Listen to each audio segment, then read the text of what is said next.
साथियों, यदि हम बॉर्डर सिक्योरिटी की बात करें तो वहां कनेक्टिविटी के ये टूल्स और भी इंपॉर्टेंट हो जाते हैं, क्योंकि बॉर्डर एरिया में जो रोड्स बनते हैं वो सिर्फ सड़क भर नहीं होते, बल्कि सिक्योरिटी, इकोनॉमी और आर्म्ड फोर्सेस की मोबिलिटी और डिजास्टर मैनेजमेंट सभी के लिए लाइफ टाइम जैसे होते हैं। आज लद्दाख में उद्घाटित किया जा रहा श्योक टनल भी इसका एक बड़ा उदाहरण है।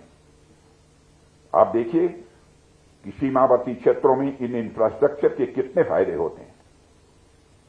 एक तो यह हमारी आर्म्ड फोर्सेस की मोबिलिटी को बढ़ाएगा ही, दूसरा जब भी जरूरत पड़ेगी लॉजिस्टिक्स को बहुत ही स्मूथली हमारी आर्म्ड फोर्सेस तक पहुंचाया जा सकेगा। तीसरा, इस तरह के प्रोजेक्ट्स के चलते टूरिज्म को भी बढ़ावा मिलेगा। चौथा, यहां के हमारे बहनों भाइयों को उस बढ़ते टूरिज्म से स्वाभाविक रूप से रोजगार भी मिलेगा और इकोनॉमिक एक्टिविटीज भी वहां पर बढ़ेगी।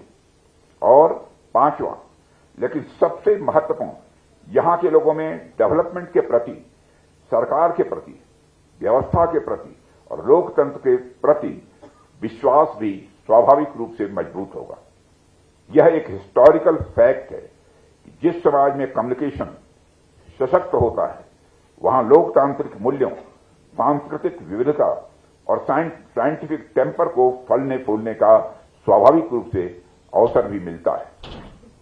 और इस प्रकार कम्युनिकेशन और कनेक्टिविटी केवल तकनीकी तंत्र या उपकरण भर नहीं है, बल्कि मानव सभ्यता के निरंतर विकास के या आधार स्तंभ भी है। जहां तक राष्ट्र की बात है तो किसी भी राष्ट्र को विचारों के साथ साथ एक मजबूत फिजिकल फ्रेमवर्क भी चाहिए होता है। किसी भी देश को आगे बढ़ने के लिए रोड्स, ब्रिजेस, टनल्स इत्यादि चाहिए होते हैं और इन्हीं के आधार पर लॉजिस्टिक्स, ट्रेड, डिफेंस मोबिलिटी और बॉर्डर सिक्योरिटी सब कुछ निर्भर करता है। आज लद्दाख में ही दारबुक श्योक दौलत बेग ओल्डी रोड पर निर्मित 920 मीटर लंबे श्योक टनल का भी उद्घाटन हुआ है। दुनिया के सबसे कठिन और चुनौतीपूर्ण टेरेन्स में निर्मित यह इंजीनियरिंग मार्वल लद्दाख जैसे स्ट्रेटेजिक एरिया में all weather reliable connectivity ensure करेगा।